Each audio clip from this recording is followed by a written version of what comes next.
falar um pouco sobre isso hoje, porque isso é algo tão precioso, que às vezes as pessoas até participam, as pessoas até fazem, elas até querem fazer, mas têm medo porque não entendem, né? Então eu quero falar sobre a ceia do Senhor hoje. Quero falar sobre o que aconteceu. Sabe aquele quadro que a gente vê em um monte de lugar? A última ceia do Senhor, né? A gente vê eles lá sentados, todos juntos e tudo mais. Então o que acontece? Isso não é só uma imagem, isso não é só a última refeição de Cristo, isso teve um significado, sabe? E a Bíblia nos mostra isso, e hoje na palavra do Senhor a gente vai olhar isso, né? Nós vamos estar olhando alguns versículos, nós vamos estar olhando algumas passagens bíblicas que o Senhor deixou para nós e que os profetas do Senhor nos deixou para nos ensinar sobre isso. Mas eu não tenho como falar da ceia do Senhor sem antes eu falar sobre a cruz, sobre o que aconteceu naquela cruz, qual foi o plano de Deus naquela cruz que deu certo. Deu certo. Qual foi o plano de Jesus que deu certo naquela cruz, sabe? Jesus veio, o plano de Deus, Jesus veio e morreu numa cruz, mas como isso funciona? Por que Jesus teve que fazer isso? Sabe? E às vezes a gente entende assim, não, Jesus morreu na cruz porque ele é bom. Jesus morreu na cruz porque ele quis ser um exemplo, ele quis ser um mártir, sabe? Até hoje existem religiões que acreditam que Jesus não é o Filho de Deus. Jesus é só mais um profeta. Quando na verdade não. Como nós estamos embasados na palavra, Jesus diz, eu sou o Filho de Deus. Quando Jesus é batizado, sabe? Quando ali ele chega diante de João Batista, no rio, e ele é batizado, e ele levanta, cara, vem uma voz do céu, dizendo, este é o meu Filho amado. Ali o próprio Deus testifica, sabe? Ali o próprio Deus fala lá do alto, esse é o meu Filho. Então nós temos que entender e deixar isso enraizado de uma forma profunda em nós, que Jesus é o Filho de Deus. E como nós vimos aqui alguns cultos atrás do direito de ser filho, em João 1,12, a questão é, nós recebemos o direito de ser filho, nós recebemos o poder de ser filho quando nós cremos em Jesus, quando nós recebemos Jesus. Então essa é a condição, sabe? Então eu e você, nós somos filhos, porque nós cremos em Jesus. Amém?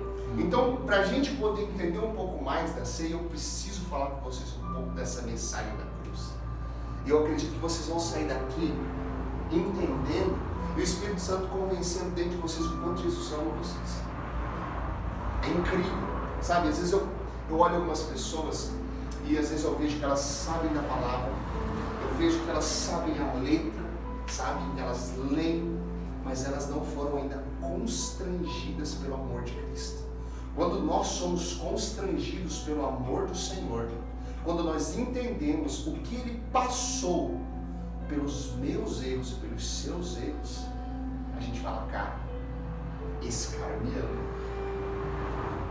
Não importa o que eu fiz, Ele fez do mesmo jeito. Ele fez por causa de mim, sabe? E existe uma canção também que fala, se preciso fosse, eu passaria tudo de novo só por você. Olha o quanto que Jesus ama a gente, sabe? Olha o quanto que Jesus, Ele é disposto a nos amar. E às vezes a gente não tem essa disposição de amar o nosso próximo. Ah, mas o cara é muito errante, o cara é muito falho, o cara ele pisa muito na bola. Cara, a gente não está aqui para medir quem peca mais ou quem peca menos. A gente está aqui para falar de amor. A gente está aqui para compartilhar Cristo, sabe? A palavra do Senhor. Para que essas pessoas consigam entender como nós entendemos. Essa é a preciosidade. Então, se você está com a sua Bíblia, ou se você não está, acompanha aqui comigo. Romanos capítulo 5. Por que Jesus teve que morrer na cruz? Então vamos na palavra, né? Para não ter discussão e nem debate assim que não vai gerar fruto nenhum. Então vamos na palavra do Senhor. O que a palavra do Senhor diz? Romanos capítulo 5, ali a partir do verso 12. Romanos capítulo 5, a partir do verso 12. Tá bom o volume aqui? estão me ouvindo bem, né? Glória a Deus. Olha só o que está escrito, preste bem atenção. A gente vai ler até o versículo 21. Então um pouquinho longo, mas a gente vai conseguir explanar bem aqui, olha só. Está escrito assim: pelo que como por um homem entrou o pecado no mundo, e pelo pecado a morte, assim também a morte passou a todos os homens. Por isso que todos pecaram. Prestaram bem atenção? Olha só. Pelo que, como por um homem entrou o pecado no mundo, certo? E pelo pecado a morte, assim também a morte passou a todos os homens. Por isso todos pecaram. O que o Senhor está falando aqui? Ele está falando de Adão. Ele está falando de Adão. Quando Deus criou Adão, ele criou a sua imagem e semelhança. Certo? Então Adão não tinha pecado. Adão estava ali, aí Deus vai lá e cria Eva. Pega uma costela de Adão e ali faz Eva. Certo? E aí o que acontece? Quando ele faz isso, ele fala, só não coma desse fruto, dessa árvore, que a Bíblia não fala que é maçã. É um fruto proibido. Então não caia nessa questão, a maçã é amaldiçoada. É nada, faz bem para a saúde, pode comer. Então o que acontece? É o fruto proibido. Ele falou, a fruto da árvore do conhecimento. Conhecimento do bem e do mal. Então não cabia a eles ir lá e comer esse fruto. Mas a serpente veio, enganou Eva. A Eva comeu o fruto, a Eva foi lá, falou com Adão. Adão acreditou no que Eva estava falando e foi lá e comeu também, sabe? E quando eles comem ali, Deus vem, confronta Adão, que sabia que agora entrou o pecado. Ele desobedeceu, certo? Ele desobedeceu. E quando entrou esse pecado, não entrou somente em Adão, como nós vimos na palavra, entrou na humanidade. Entende? Então, tudo aquilo que veio depois de Adão estava debaixo desse pecado, certo? E aí, no Velho Testamento, nós vamos ver que existiam agora alguns tipos de sacrifícios para que o povo, o quê? Conseguisse alcançar o perdão pelos seus erros e as suas transgressões. E o que eles faziam? Eles sacrificavam animais. Existiam profetas, por exemplo. O que acontecia? O sacerdote naquela época era o único que podia entrar numa tenda chamada Santo dos Santos, certo? Porque não podia outra entrar ali. Inclusive morreram pessoas que foram se atrever a entrar ou a tocar naquilo que não era para fazer. Morreram queimados, o Senhor mandava fogo. Tudo pela desobediência, olha só. Sabe? E aí o que aconteceu, cara? Quando vem, as pessoas só tinham acesso a Deus através de profetas, através de sacerdotes. Essa era a ponte para chegar a Deus. Amém? Essa era a ponte que as pessoas tinham, sabe? E aí, o que acontece? Eles não podiam chegar como eu e você aqui hoje, orar e pedir perdão para Deus com toda a sinceridade do nosso coração. Eles não podiam fazer isso. Eles tinham que fazer um ritual. Existia algo que chamava expiação do pecado. O que é expiação do pecado? Um ritual de perdão do pecado. O que eles faziam? Uma vez por ano, eles pegavam os animais, levavam os animais, alguns tipos exatos de animais conforme a lei daquela época, certo? E aí o que acontece? A lei do Senhor que foi dada a Moisés, eles sacrificavam animais, deixavam na mão do profeta, do sacerdote. O profeta pegava tudo isso, esses animais, ia lá na tenda e ali ele fazia expiação dos pecados. Ali ele orava ao Senhor e aqui queimava e ali subia aquela fumaça e o Senhor recebia aquilo, e aquilo era o perdão dos pecados. Então olha a função, uma vez por ano. O que aconteceu? O povo começou a fazer isso sempre. Então todo ano o povo ia lá fazer expiação pelos mesmos pecados. E sabe o que acontece? Como entrou o pecado em Adão lá no início, amém? Como entrou esse pecado lá no início, esse pecado também estava sobre esses sacerdotes, não é? Estava sobre esses profetas também. Então eles também estavam debaixo disso, sabe? Então precisava-se também fazer algo. Aí então, O plano de Deus é onde fala em João capítulo 3, versículo 16. Porque Deus amou o mundo de tal maneira que entregou o seu Filho. Eu quero que vocês entendam que existe uma diferença entre ser tomado, tomar da sua mão, e você entregar. Ninguém rouba a Deus. Amém? Ninguém vai tomar algo do Senhor. Ninguém vai ir lá no céu e vai falar: Deus, me dá aqui isso. Ninguém vai fazer isso. Deus, ninguém roubou Jesus de Deus. Ele entregou por amor, sabe? Ele entregou. Se você conseguir pulsar na sua memória algo que você teve que entregar por um propósito maior, eu sei que você vai conseguir lembrar, sabe? Eu uma vez tinha uma oportunidade de emprego, mas eu não aceitei, porque esse emprego ele ia me prejudicar no meu ministério na igreja que eu estava. Não estou dizendo que isso é uma regra, mas é algo que Deus falou comigo. Amém? Eu tinha um ministério na igreja, eu era da equipe de louvor, eu tinha compromissos e responsabilidades na igreja. Eu teria o direito de pegar e ir para esse emprego e falar: olha, não dá mais, é errado.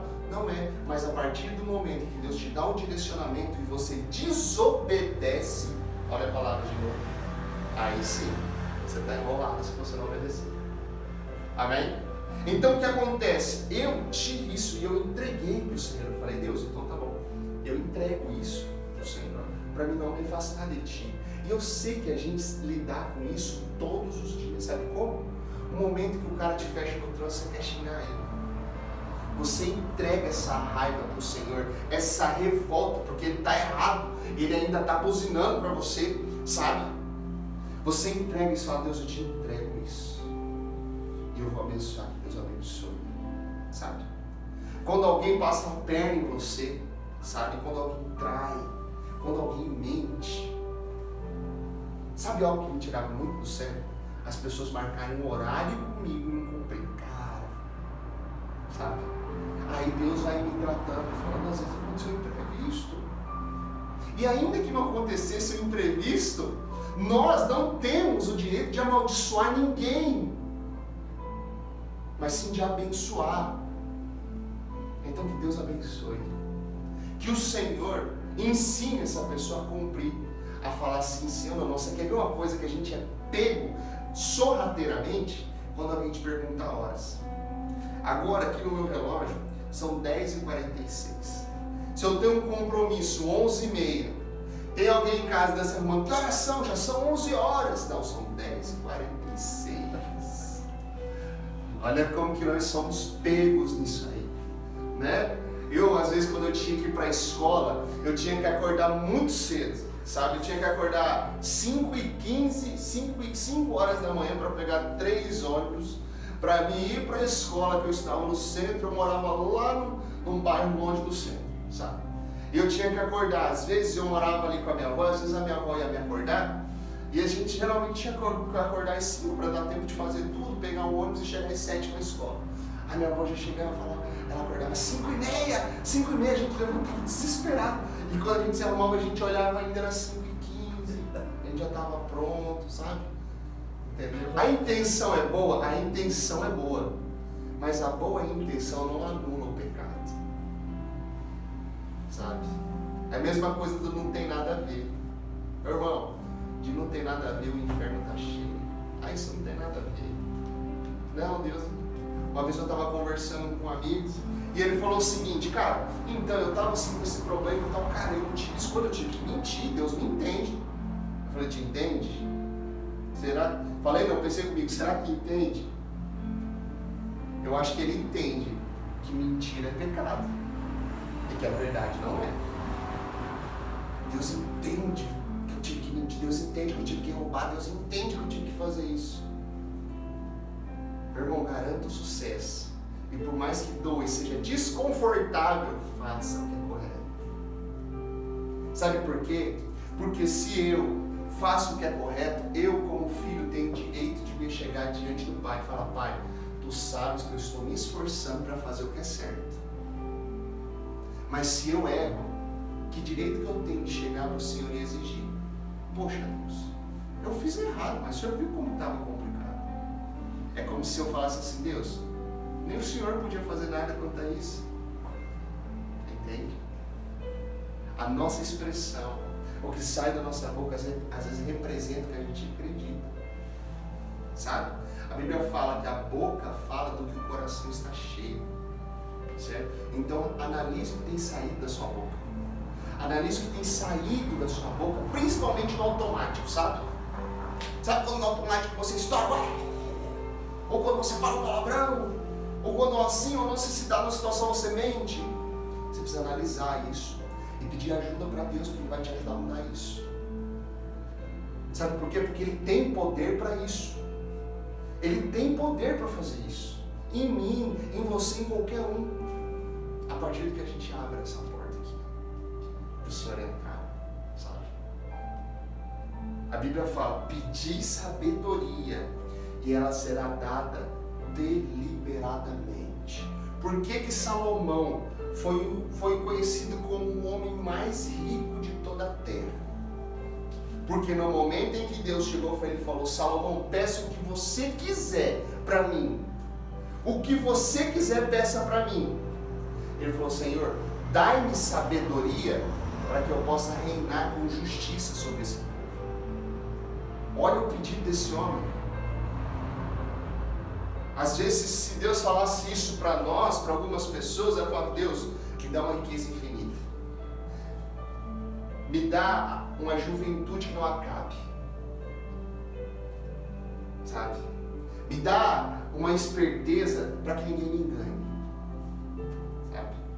Mas não, Salomão vem e pede algo para abençoar um povo. Olha isso. Ele vem e fala de algo, pede algo para Deus para abençoar alguém. E aí Deus fala: eu me agradei do seu pedido.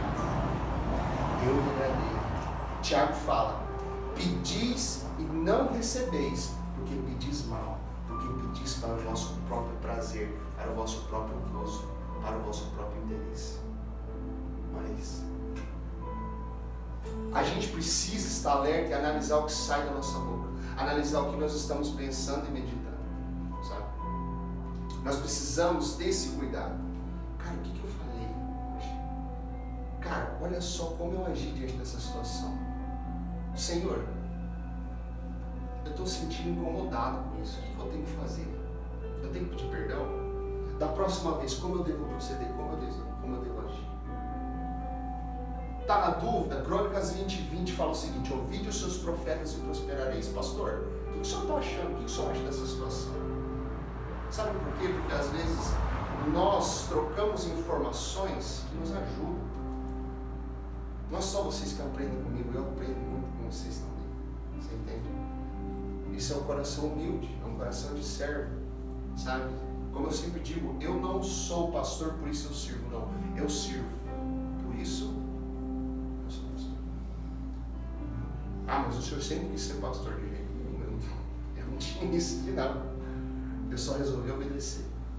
E tenho que falar para vocês: tenho vivido coisas maravilhosas do Senhor a partir de uma vida enraizada em obediência ao Senhor, sabe? Às vezes pode ser muito desafiador, às vezes você pode olhar para frente e, como Davi, você pode enxergar um gigante praticamente impossível de derrotar. Mas quando você fala: eis que eu vou em nome do Senhor, você já venceu. Você já venceu. Colossenses capítulo 2, versículo 13 e 14. Não precisa abrir não, deixa eu ler aqui. Ó. Essa aqui é a nova linguagem internacional que eu achei legal a gente colocar. Quando vocês estavam mortos em pecados e na circuncisão da sua carne, Deus os vivificou juntamente com Cristo. Ele nos perdoou todas as transgressões e cancelou a escrita da dívida, que consistia em ordenanças e que nos era contrária, ou seja, era contra mim e contra você, ok? E tinha algo escrito, um contrato, vamos dizer assim, sabe? Conhecido firma, tudo certinho, que era contra a gente, prejudicava a gente. Ele a removeu, pregando na cruz. Ele pegou isso, arrancou da mão de Satanás, pregou na cruz e falou, perdeu a valia.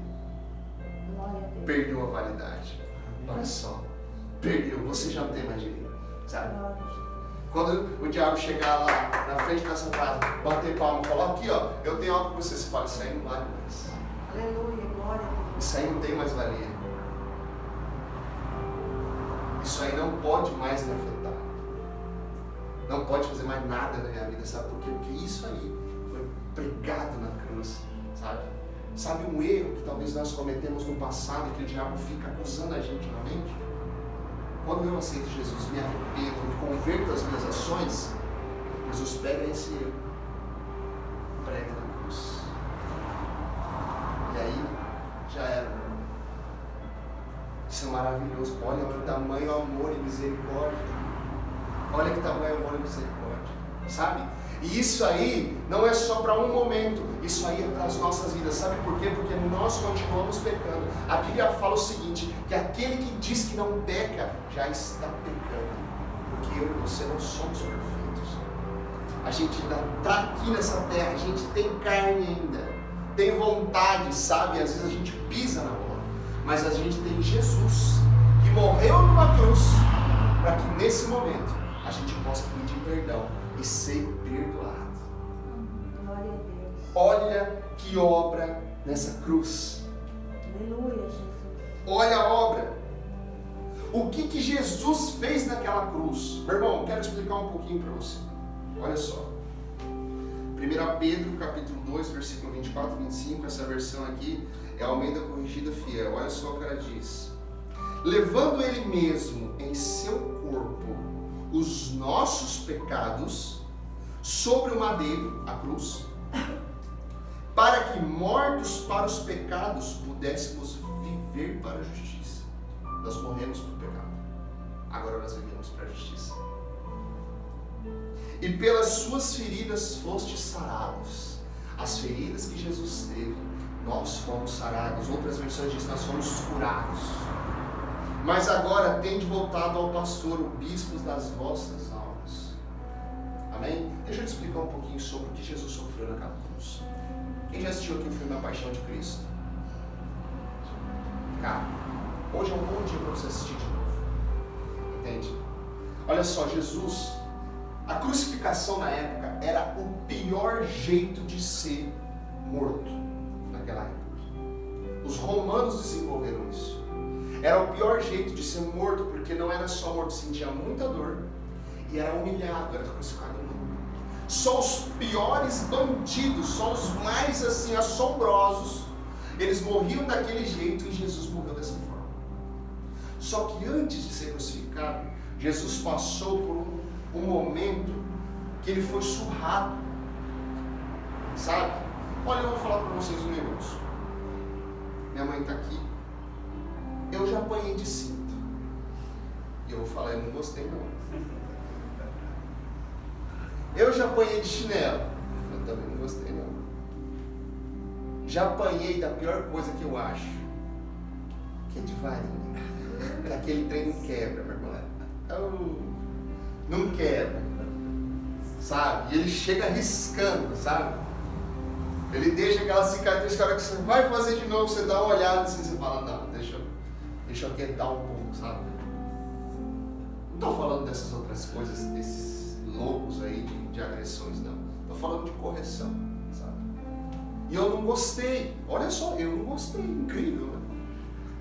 Só que Jesus, sabe como que Jesus foi surrado? Existia um instrumento na época que era um cabinho, né, de madeira, 3 cordinhas, né, cordinhas de couro que já dói. Vou falar para vocês. E na ponta delas tinha uns ossinhos, sabe? E quando batia, aquilo cortava, sabe?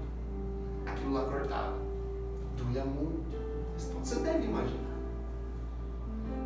E ele foi surrado com aquilo, nas costas. Meu amigo, esses dias eu já estava passando ali no escuro, de madrugada fui levantar para ver as crianças, ou para tomar água, não lembro. eu bati essa parte aqui na quina do balcão e eu quase fui pra cruz também, sabe? O tanto que dói, cara. Você imagina um negócio desse nas costas, que é uma parte sensível do nosso corpo, sabe? Não é que nem a palma da mão toda hora, né? Não é que nem o cotovelo, não. É as costas, sabe? Uns lugares sensíveis do corpo, e ele foi surrado ali, a ponto de que a Bíblia fala que a carne dele, ela foi esmiuçada, sabe? Ela foi esmagada. Então imagina tanta dor. E sabe por que ele passou isso? Pelos meus erros e pelos seus erros.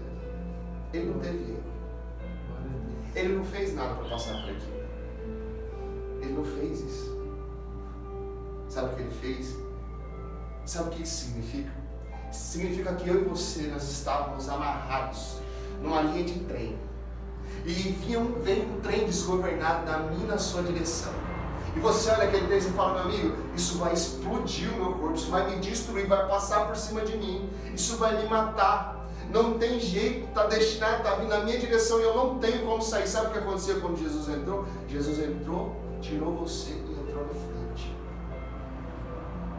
Ele entrou na frente. Ele foi o sacrifício. Sabe o sacrifício dos animais lá que eu falei? Jesus fez esse sacrifício. E esse sacrifício como Filho de Deus, ele vai valer pelo resto dos nossos dias aqui nessa terra. Não tem validade de um dia, de uma semana, de um mês, de um ano, de 10 anos. É para sempre. Só basta nós crermos. Você acredita? Diga amém. Amém. É isso. Quando nós acreditamos nisso, nós recebemos isso. Olha só. Glória a Deus. Eu e você nós recebemos. E essa questão de nós crermos, é crermos a ponto de também pregarmos e falarmos sobre isso, sabe? De compartilharmos isso com as pessoas. Jesus foi lá e foi preso, cravos foram atravessados nas suas mãos, nos seus pés. Sabe como era grave essa questão de crucificação? Os próprios romanos, a história diz que os próprios romanos, eles aboliram a crucificação, eles acabaram com a crucificação, porque eles achavam muito dura. Olha só isso. Aqueles que inventaram, falaram, não cara, esse negócio é feio, né? Não dá certo não, vamos parar com isso. Precisa de seriedade, do sofrimento que Jesus passou. Aí as pessoas falam que Jesus não morreu naquela cruz, que ele só desmaiou, sabe? Tem algumas pessoas que, algumas linhas que falam que ele não morreu, que ele isso, existem dados científicos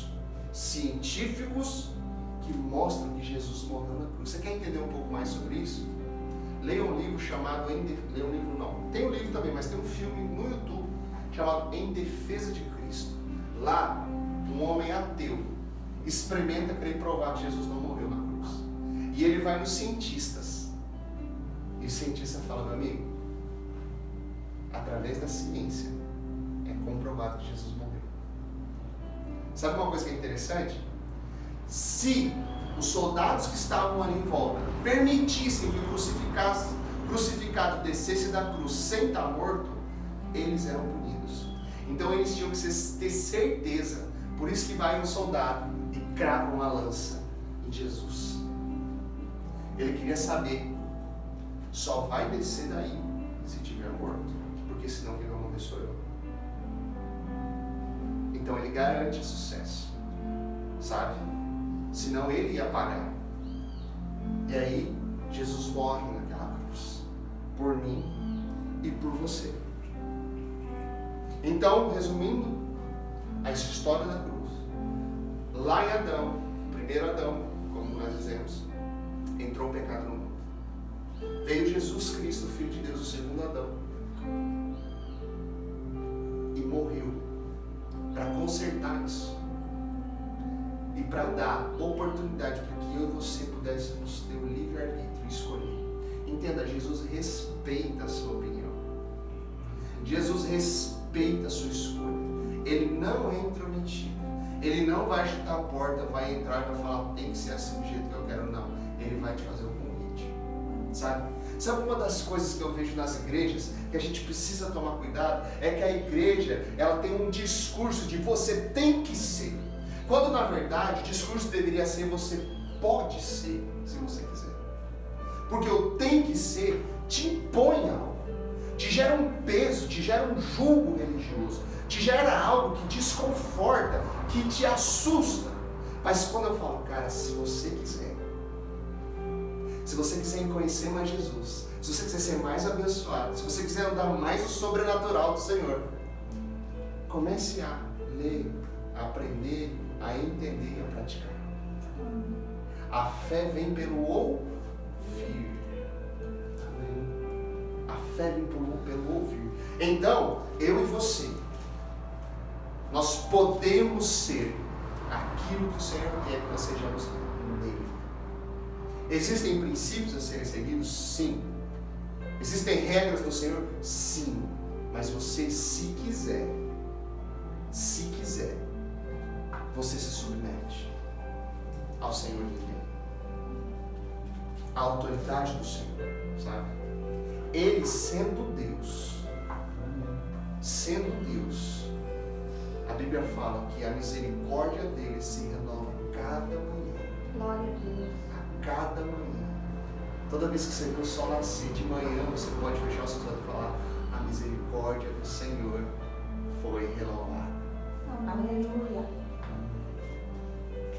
Porque isso é a causa de eu e você, uma das causas de eu e você não sermos consumidos, destruídos, sabe?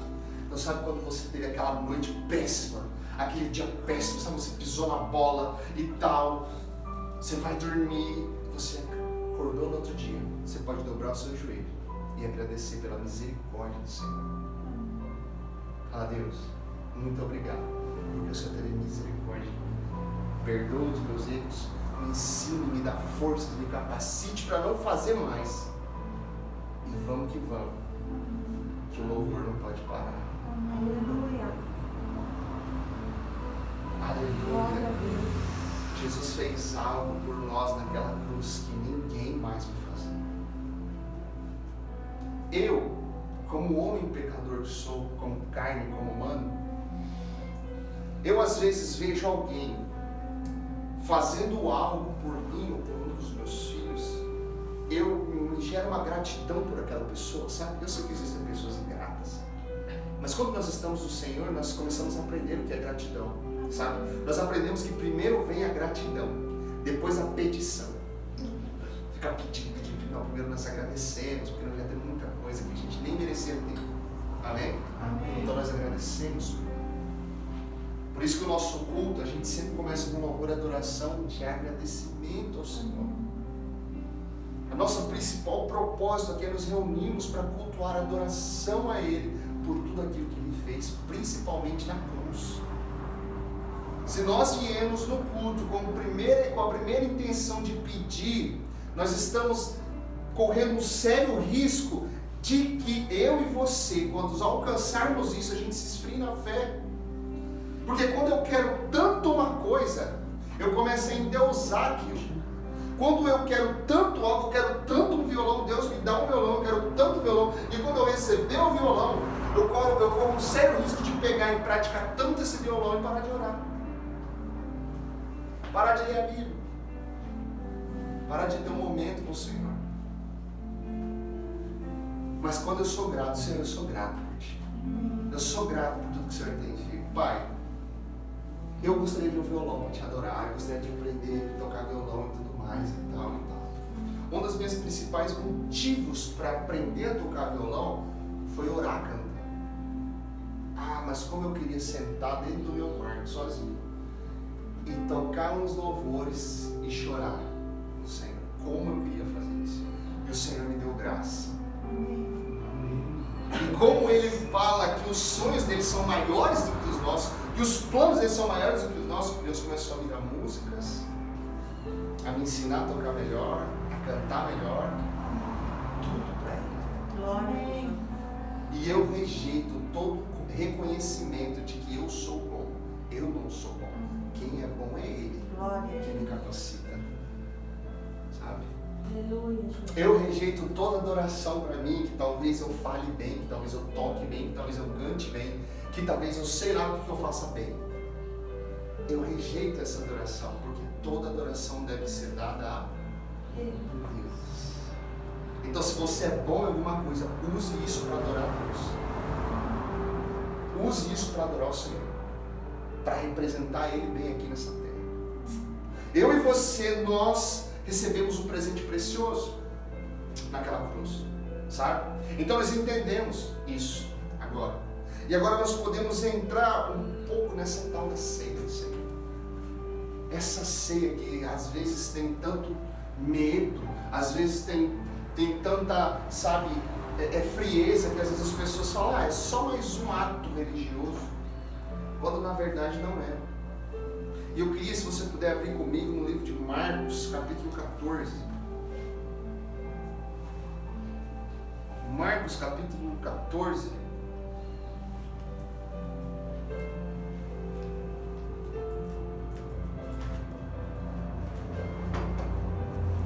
Às vezes eu estou olhando de volta o vídeo para a gente postar no nosso canal.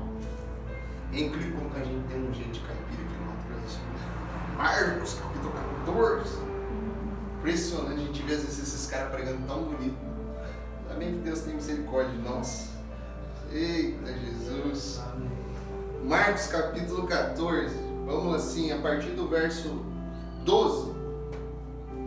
Olha só o que está escrito, vamos lá. E no primeiro dia da festa dos pães asmos, ou seja, pães sem fermentos, quando sacrificavam a Páscoa, disseram-lhe aos discípulos: aonde queres que vamos fazer preparativos para comer a Páscoa? E enviou 2 dos seus discípulos e disse-lhes: ide à cidade, e em um homem que leva um cântaro de água vos encontrará, e seguiu. E onde quer que entrar, diz ao Senhor da casa: o mestre diz, onde está o aposento que hei de comer da Páscoa com os meus discípulos? E ele vos mostrará um grande cenáculo mobiliado e preparai ali. E saindo os discípulos, foram à cidade e acharam como lhes tinha dito e prepararam a Páscoa. Cara, deixa eu falar um negócio aqui para você. Olha como que é incrível a gente estar no Senhor. Jesus, na época da Páscoa, o costume era que as pessoas, o que acontecia? Elas pegavam um cordeiro, geralmente o chefe da família, eles pegavam um cordeiro e eles levavam para o sacerdote, para o profeta.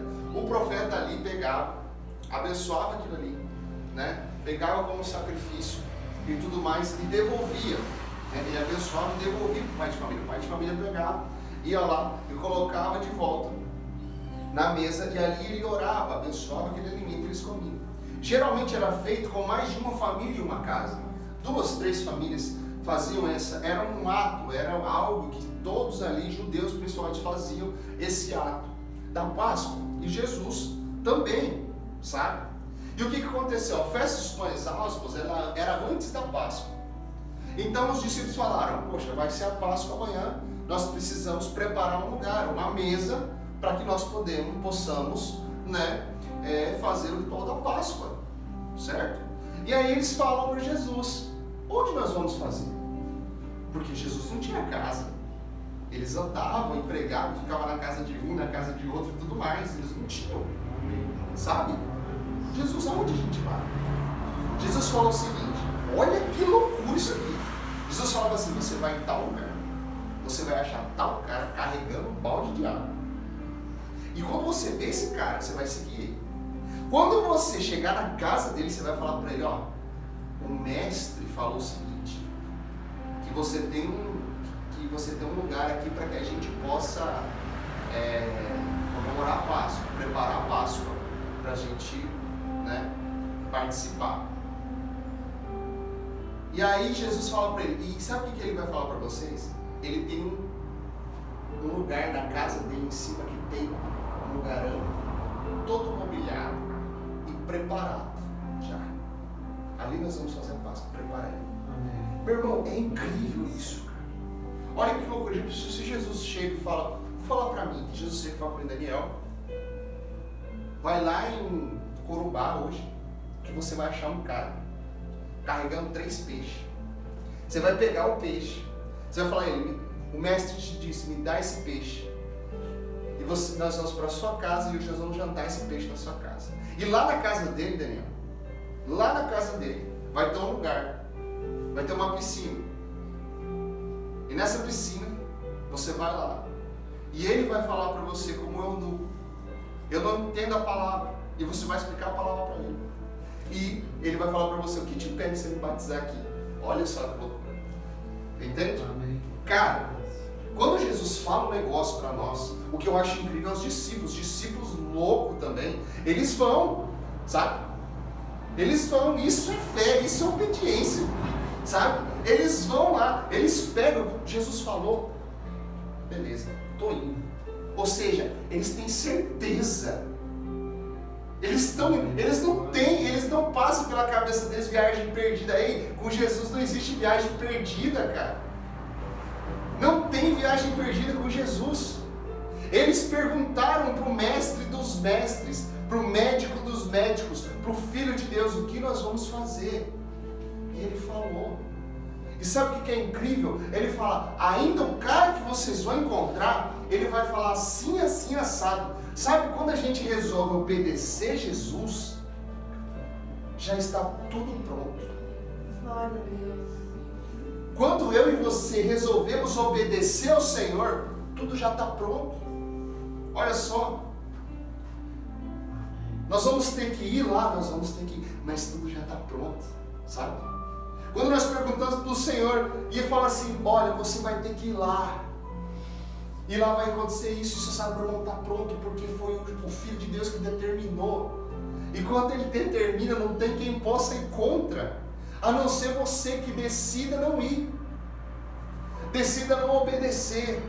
Então, quando eu e você recebemos algo do Senhor, e nós decidimos em nosso coração obedecer, já está tudo pronto,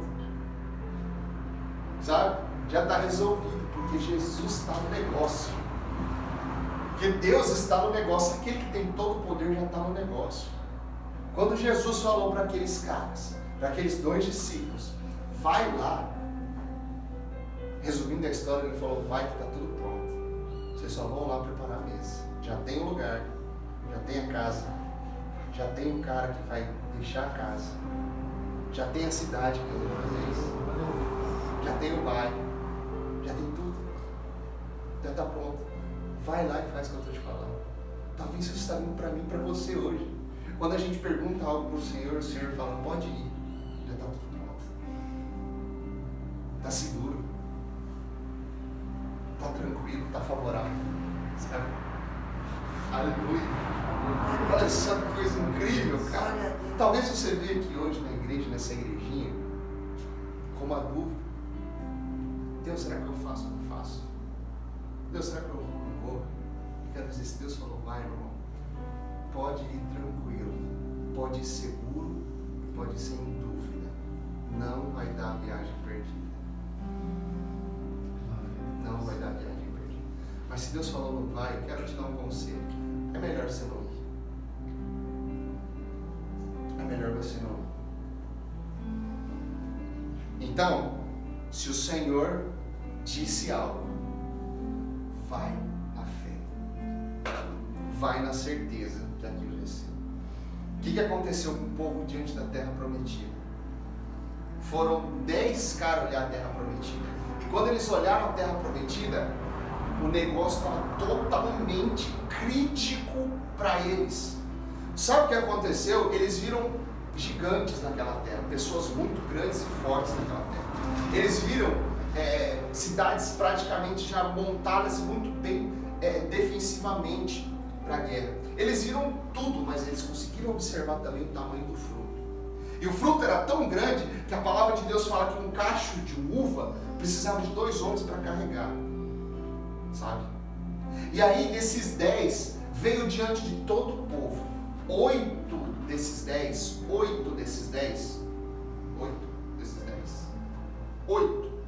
falaram, não dá, esses caras são muito fortes, esses caras aí não dá para nós não, eles são um povo forte, eles são um povo estabelecido, eles estão lá, eles estão desfrutando, se a gente chegar lá a gente vai morrer, e tudo mais.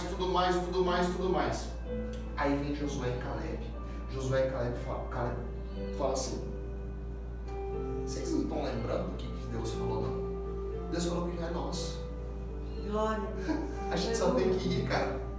Você entendeu? Só não vai ser nosso se a gente não for. Vocês estão esquecendo que Deus já garantiu? Se Deus garantiu, cara, se Deus falou que é, então é. O único que pode roubar isso de nós somos nós mesmos. Glória a Deus. Somos nós. O único que pode tirar isso de nós somos nós. Quando o Senhor já falou, vai que é seu. Vai que eu sou contigo. Meu irmão, o inferno todo está na desvantagem. A vantagem é sua. A vitória é sua. A vitória é minha. E a glória é de Deus. A glória será de Deus. Então, glória ao Senhor, porque Ele falou para os caras, os 2 discípulos, eles foram lá. E eles prepararam aquilo. Aí a gente continua a leitura. No versículo 17 diz assim: e chegado à tarde, foi com os 12. E quando estavam sentados a comer, disse Jesus: em verdade vos digo que um de vós, que comigo come, há de trair-me. E eles começaram a entristecer-se e dizer-lhe, um após o outro: porventura sou eu, Senhor? E outro: porventura sou eu, Senhor? Mas ele respondendo disse-lhes: um dos 12, que mete comigo a mão no prato. Na verdade, o Filho do Homem vai como dele está escrito, mas ai daquele homem, porque o Filho do Homem é traído. Bom seria para o tal homem não haver nascido. E comendo eles, tomou o pão Jesus, e abençoando partiu. E deu-lhe e disse: tomai e comei isto, isso é o meu corpo. Então o pão é o corpo. Amém? Grave bem isso. E tomando o cálice, e dando graças, deu-lhe, e todos beberam dele, e disse-lhes: isto é o meu sangue, o sangue do Novo Testamento, da nova aliança, das boas novas. Amém? Porque por muitos é derramados, eu e você. Amém? Em verdade vos digo que não bebereis mais o fruto da vide, até aquele dia em que eu beber de novo no reino de Deus. E tendo cantado um hino, saíram para o Monte das Oliveiras. Logo depois disso aqui, Jesus é capturado, né? E aí ele é crucificado. Sofre, passa todo o sofrimento e aflição e é crucificado. Depois de 3 dias de crucificação, ele ressuscita. Então o que acontece aqui, meus irmãos? Eles se assentam na mesa. O costume dos judeus era fazer isso no final da tarde. Então, como a Bíblia diz, chegada à tarde foi com os 12. Eles eram 12 discípulos, 12 apóstolos de Jesus. Então foi ele com os 12 e se assentou nessa mesa. E aí eles dividiram, eles foram ali participar da Páscoa, certo? E ali tem 2 itens que a Bíblia fala: o pão e o fruto da vide. Não se é comprovado que era o vinho, mas ele fala o fruto da vide. Por que nós fazemos com suco de uva? Porque como costume, como era na Páscoa, nada poderia ser fermentado. Então o vinho é o suco de uva fermentado. E como na Páscoa não se podia ter nada fermentado, nós entendemos então que é o suco de uva sem ser fermentado, que é somente o suco. Por isso que nós fazemos assim com o suco. Amém? Para que isso fique claro. Existem discussões, enfim. Nós fazemos assim. Então, o pão significa o corpo que foi surrado. Lembra que nós falamos aqui?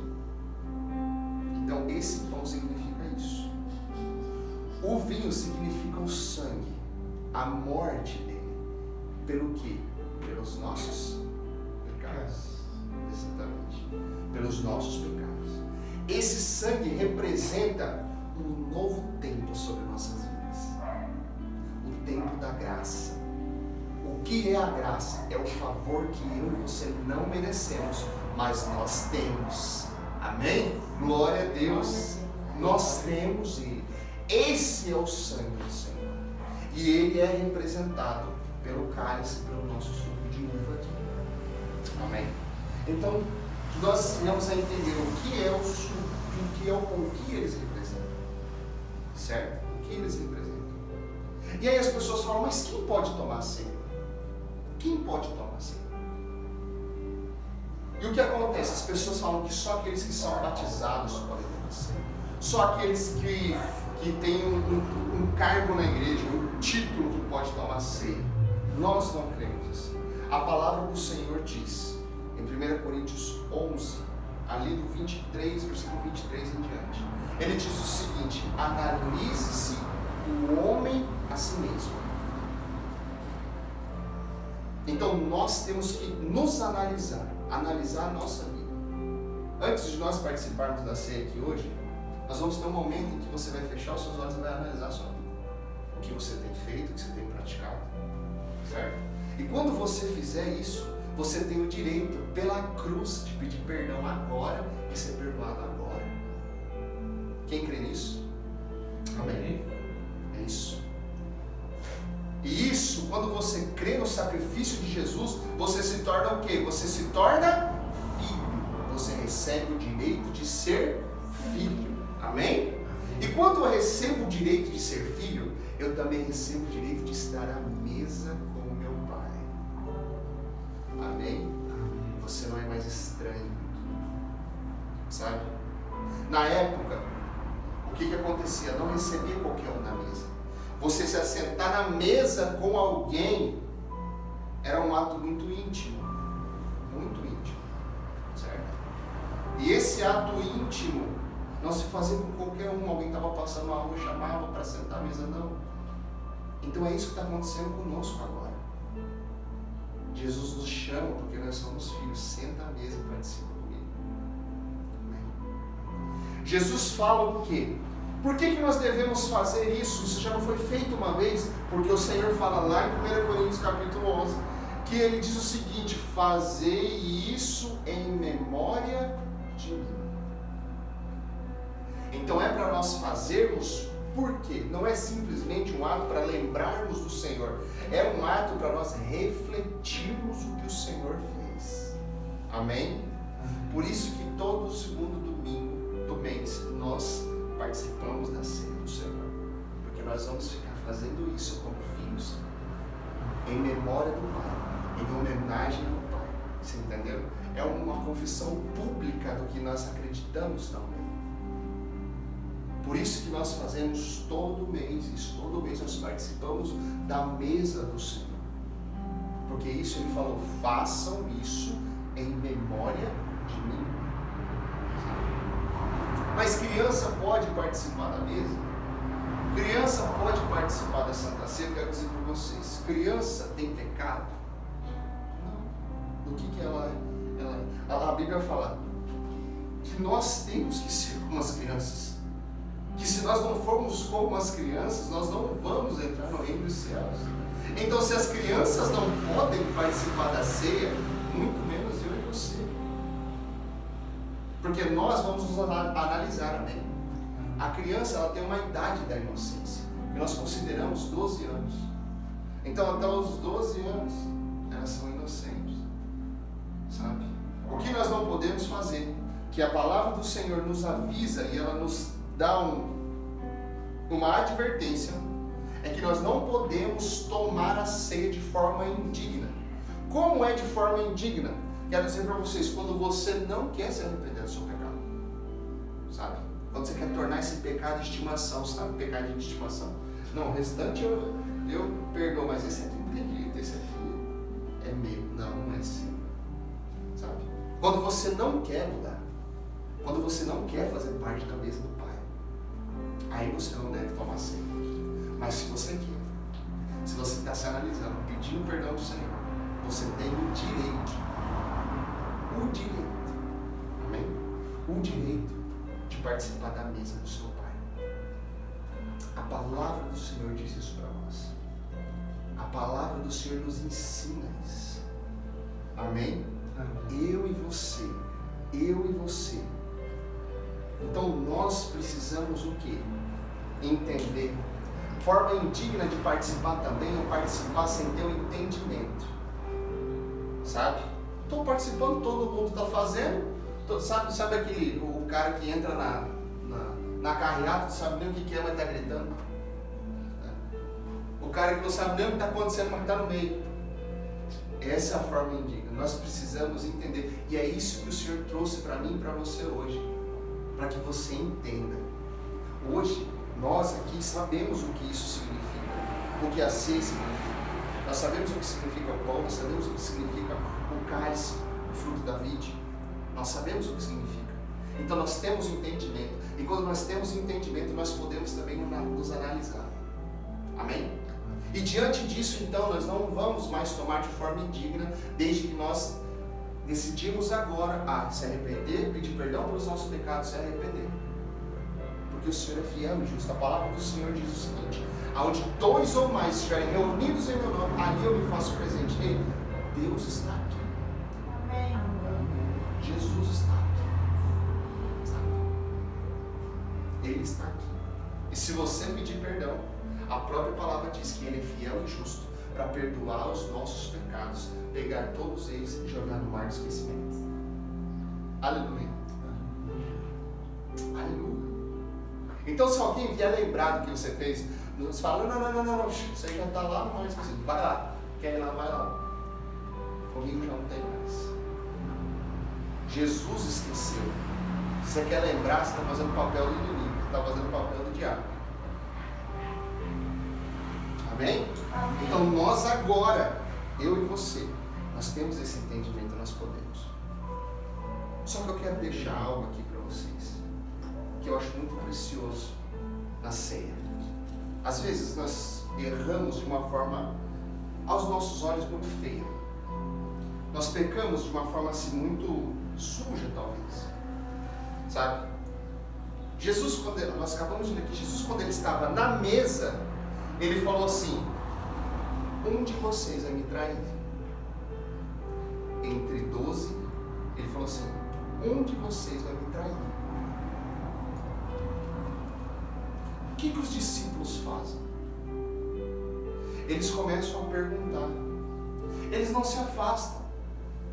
Eles não fazem às vezes como eu e você fazemos, que nós pecamos e por vergonha, ou às vezes por constrangimento, ou por achar que esse pecado é muito sujo, a gente se afasta de Deus, sabe? E Deus nunca quer que eu e você se afastemos dele. Acredite nisso pelo resto dos seus dias. Deus não quer que a gente se afaste dele jamais. Deus quer que a gente se arrependa. É isso. Deus quer que a gente chegue mais próximo. E quando nós errarmos, sabe o que o mundo, que o inferno quer? Que a gente se afaste de Deus. Nossa, como que você errou? Nossa, você errou de novo. Nossa, você fez de novo isso. Sabe, ele vai ficar te empurrando para longe do Senhor. Quando nós aprendemos aqui com os apóstolos, e quando ele falou: um de vocês vai me trair. Trair Jesus, cara. Trair Jesus. Eles se achegam mais para perto e eles falam: Senhor, sou eu. Eles se expõem. Eles não se afastam do Senhor, eles chegam mais perto. Por quê? Senhor, sou eu? Se sou eu, por favor, me ajuda a não fazer isso. Me perdoa, sabe? Às vezes quando eu e você nós erramos algo assim simples, corriqueiro, ou talvez algo grande, não é para nós nos afastarmos, é para a gente chegar mais para perto de Deus. Senhor, eu errei, me perdoa, me ajuda a não fazer mais, me dê força, sabedoria, capacita-me, Senhor. Tu conheces a intenção do meu coração, eu não quero mais fazer isso, eu não quero, me ajuda, porque eu não tenho força. E aí que vem a provisão de Deus, o sustento do Senhor, porque Ele é fiel, Ele é Pai, e o Pai sempre quer que o Filho esteja mais perto, sempre.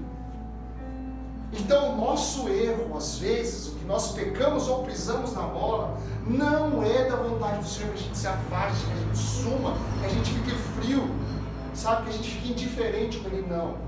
Isso é um sinal que eu preciso ir para mais perto, eu preciso ir para mais fundo no Senhor, independente do que acontecer, sabe, independente, o Senhor quer que a gente esteja perto. Ele quer morar dentro da gente. Ele quer estar mais perto de nós do que qualquer outra pessoa pode estar. Ninguém pode morar dentro de nós. O Senhor pode. Amém. Fisicamente ninguém vai morar dentro de você. Isso é física. Mas o Senhor pode. O Senhor pode. E é isso que Ele quer. Então deixa Ele entrar. A ceia do Senhor é isso. Também é um ato de a gente se aproximar de Deus. é um ato de você nos sentarmos à mesa com o Pai. Fala, Pai, me perdoa, que pisei na bola. Pai, fiz de novo. Me ajuda. Olha para o meu coração. Enxerga o que eu não quero mais fazer e me ajuda a fazer. Dessa forma você não vai participar da ceia de forma indigna. É como a gente sempre diz, a decisão, ela já gera algo no Senhor. A decisão. Porque o Senhor não olha como os homens olham, Ele olha o coração. E se no coração você decidiu, se no coração você decidiu agora, o Senhor já sabe. O Senhor já sabe. Então nós não podemos deixar com que se escape de nós. Amém? Se você puder, se coloque de pé no seu lugar. Esse é o momento em que nós vamos participar da ceia do Senhor. Amém? Feche os seus olhos por um minuto, nós vamos orar. Esse momento, igreja, meus irmãos, é o momento de você se analisar. Quero reforçar, Deus está aqui. Jesus está aqui. Você não precisa sentir como se fosse um estranho. Ele é o Pai. Então ore, fale com Deus. Senhor, em nome de Jesus, esse é um momento em que nós entregamos mais uma vez a nossa vida a Ti. Senhor, esse é um momento em que mais uma vez nós entregamos todo o nosso ser ao Senhor. Onde nós vamos participar da ceia, da mesa, embasados naquilo que o Senhor nos ensinou, que o Senhor nos direcionou a fazer. Então, Pai, nós estamos aqui, Senhor. O Espírito Santo começa a trazer à nossa memória aquilo que está pendente de perdão, aquilo que está pendente de pecado, para que a gente possa agora falar: Deus, me perdoa, eu pequei, eu quero participar da Tua mesa, eu quero, Pai, comer o Teu pão que representa o Teu corpo moído na cruz, e beber do cálice que representa o sangue derramado naquela cruz, a nova aliança, o novo testamento, as boas novas sobre as nossas vidas. Então você, onde você está, rasgue o seu coração perante o Senhor. Rasgue o seu coração. O Senhor está aqui, Ele está observando o seu coração. Ele está observando a sua intenção. Ele está observando a sua decisão nessa hora, para que você possa, em nome de Jesus, participar da mesa. A mesa, a Santa Ceia, significa renovação de aliança. Fazer isso em memória de mim. Nós estamos renovando em nós o ato feito na cruz. Nós estamos renovando isso na nossa mente, na nossa memória, no mundo espiritual também. Em nome de Jesus. É a renovação, Pai. Se as minhas vestes estão sujas, limpe agora, Senhor. Pai, se as minhas mãos estão sujas, limpe agora.